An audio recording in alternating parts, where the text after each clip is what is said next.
అందరికీ నమస్కారం. నా పేరు డాక్టర్ కొడాలి అరుణ్ కుమార్. నేను మెడికల్ హాస్పిటల్లో ఆర్థోపెడిక్స్ని పనిచేస్తున్నాను. ఈరోజు టైటానియం ప్లేట్స్ గురించి అవగాహన కలిగిస్తాను. మరి ఈ టైటానియం ప్లేట్స్ అనేవి ఎవరికి వాడతాం, ఎందుకు వాడతాం, దానివల్ల ప్రయోజనాలు ఏంటి?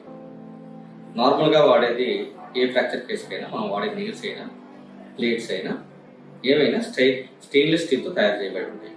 నాలుగు స్పెసిఫిక్గా 316L అనే ఒక స్టెయిన్లెస్ స్టీల్ మోడల్ని మనం వాడతాం అనమాట.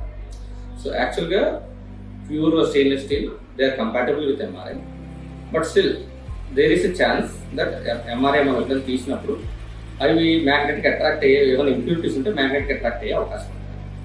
సో అలాంటి పరిస్థితుల్లో ఈ టైటానియం అనేది ఇంపార్టెంట్ అవుతుంది.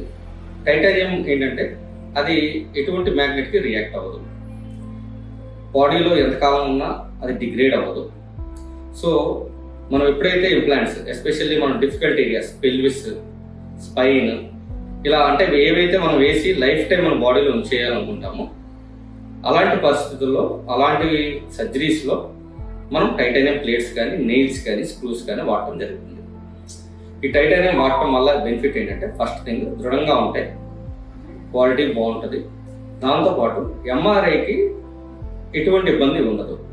రేపు పొద్దున బాడీలో మనం అవి వదిలేసినా రేపు ఏజ్ పెరిగిన తర్వాత ఎప్పుడైనా ఎంఆర్ఐ తీయాల్సి వచ్చినా స్టెయిన్లెస్ స్టీల్ ఇంప్యూరిటీస్ ఉంటే మన ఎంఆర్ఐకి అట్రాక్ట్ అయ్యే అవకాశం ఉంటుంది. కాబట్టి ఈ టైటానియం వాడితే అలాంటి ఇబ్బంది ఏమి ఉండదు. సో మనం బాడీలో ఆ టైటానియం ప్లేట్స్ కానీ నెయిల్స్ కానీ మన బాడీలో వదిలేసినా ఎటువంటి ఇబ్బంది ఉండదు.